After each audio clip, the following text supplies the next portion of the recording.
feeling stuck, unmotivated, or overwhelmed by laziness. We've all been there. It's that feeling of knowing what needs to get done, but somehow just not being able to start. Luckily, Stoic philosophy offers practical wisdom to help us overcome this. Today we'll dive into how you can use the principles of Stoicism to conquer laziness and take meaningful action.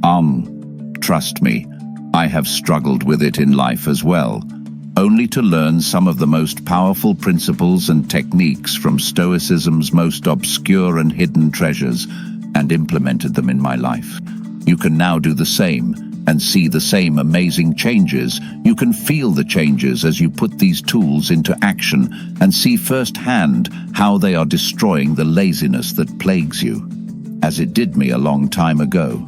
Rest assured, every time I have shared these techniques with others and they have used them in their own lives, they have seen dramatic changes, not only in destroying the laziness they struggled with up until that point, but in having motivation and purpose now to do those things instead. They find themselves being drawn toward doing them and making them important processes to do and acknowledge as a process instead of previously as boring, dull, an irritation to hurry up and get through. Today, I introduce you to some of Stoicism's most closely guarded secrets for change, the tiers of Logos contract. Stitching together some of the most difficult to find documents and scrolls from the Greek Stoic schools found so far, they have been meticulously brought back together in original form, as originally taught. The tiers of Logos. Contract will not only drastically destroy your laziness problem, but will turn it into action, into purpose, into habits you want to have now. The tiers of Logos involves 4 principles and tools to begin using today and every day forward. Let's get started. Number 1, the universe itself, i.e., Logos encompass all things, and within all things encompass Logos. Each and every one of us and everything we do. Logos by its very design is chaotic, and as such can move forward and progress as instantly as it can regress and destroy itself. As with all things, this is true. Stoic philosophers knew a lot about the universe, its nature, and how it operated at almost every level of humanity. And as such, they taught us that all things in our life have an element of chaos to them. So, as something can move forward and grow or progress, it can just as easily regress and decline with no rhyme or reason to it. This is the very definition and characteristics of being lazy. Procrastination and laziness is the very nature of a process or activity becoming boring, irrelevant, not important enough to assign any time to. And over time, as we continue to assign it less and less relevance, we become even more lazy regarding it until at some point it is completely out of sight and out of mind.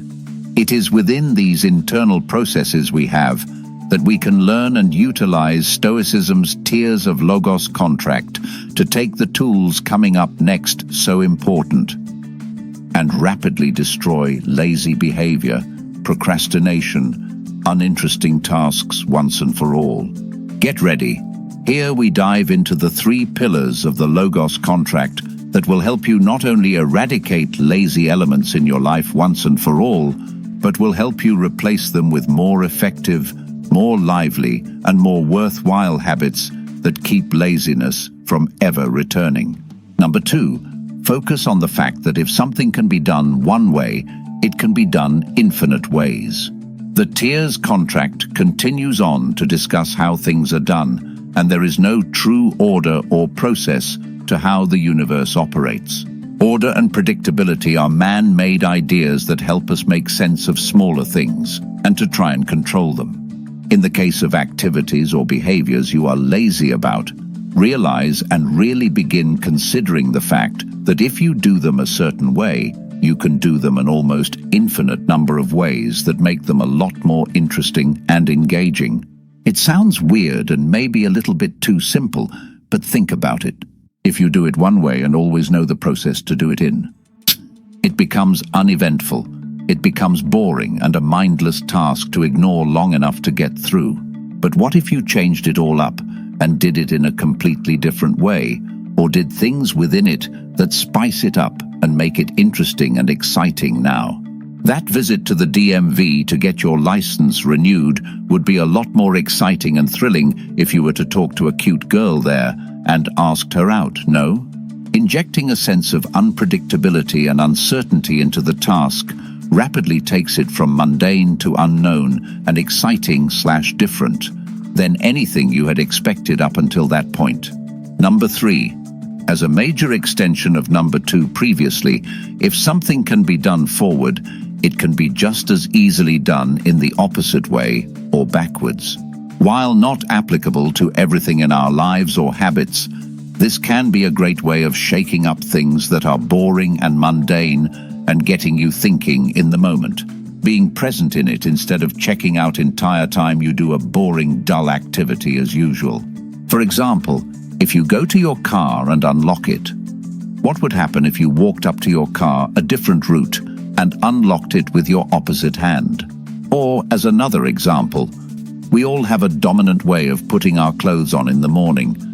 What would happen if we did all of that in the opposite order, using primarily our less dominant hand? How much more engaging and interesting would that be? Quite the conundrum, I would say. There are tons of applications of doing a habit or behavior backwards you can think of now in your life, or a behavior that you can totally change up a few times here to see how challenging and new and fresh it becomes to you again. Number 4. In the Tears of Logos.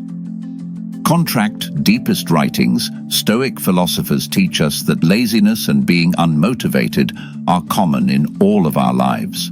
It's a process the universe throws at us to try and keep us stuck in place with what we are right now, keep us tied up with today's condition. Logos knows that if you are not serious about growth or change, then being stuck and unmotivated will always keep you at the level you should be at instead. To live in alignment with nature, with Logos, and be true to ourselves at every level, we must overcome that laziness, those stubborn, stuck phases, and keep pressing forward. In our lives, our businesses as we grow, in our relationships as they develop and progress, in all aspects of our lives, it is in each and every part of us as humans to exceed the pitfalls and traps that Logos has and grow into what we want, what drives us, what gives us reason and importance. In essence, what the Stoics were teaching us in the most direct, powerful, and elemental lives of our lives is that if being stuck, being unmotivated, being lazy is common and regular occurrence for a person, then they are not living true to themselves. They are living in a falsehood life, taking the easy way out of all things that are important to them. All the things they should be pursuing and taking action on are boycotted for the easy way out, and they have abandoned, quite literally, everything that made that person unique and true to themselves. Number 5. Tears of Logos. Contract teaches us that if you're feeling stuck or having challenges with an activity or pursuit, sometimes it can be really powerful and effective to do something drastically different for a short while and come back to the original activity. Typically, this separation needs to be at least 3 to 5 weeks before you come back to the original activity.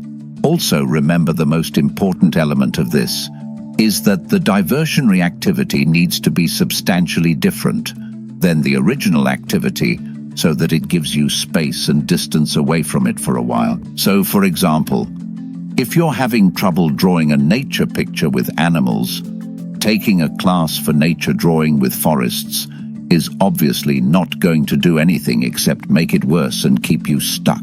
Pick something that has no correlation or relation whatsoever to the original activity. For example, do yoga for a few weeks, or join a book reading group based on romance or government conspiracy novels. If you've enjoyed our discussion of the most powerful Stoic tools to combat and destroy laziness once and for all, click below and leave a comment or subscribe. Here at Stoic Masters, we share the most powerful, engaging, and effective Stoic processes for improving your life, making the most out of each and every day, or simply helping you get over that current challenge faster, easier, and better than you ever thought possible.